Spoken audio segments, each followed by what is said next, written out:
أعوذ بالله من الشيطان الرجيم. بسم الله الرحمن الرحيم. يا بني إسرائيل اذكروا نعمتي التي أنعمت عليكم وأني فضلتكم على العالمين. واتقوا يوما لا تجزي نفس عن نفس شيئا ولا يقبل منها عدل ولا تنفعها شفاعة ولا هم ينصرون.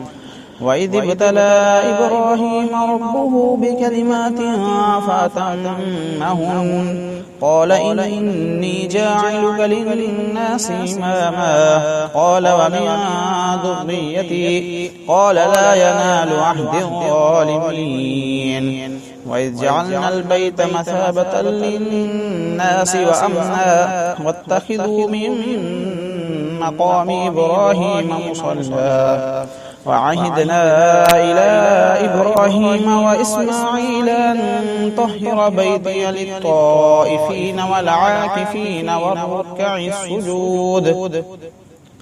وإذ قال إبراهيم رب اجعل هذا بلدا آمنا وارزق أهله من الثمرات من آمن منهم بالله واليوم الآخر قال ومن كفر فأمتعه قليلا ثم أصره إلى عذاب النار وبئس المصير.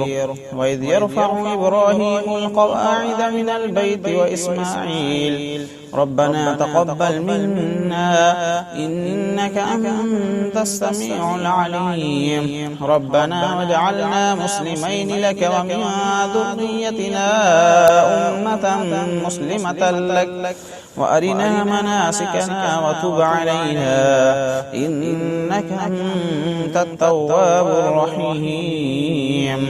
ربنا وابعث فيهم رسولا منهم يتلو عليهم آياتك ويعلمهم الكتاب والحكمة ويزكيهم إنك أنت العزيز الحكيم.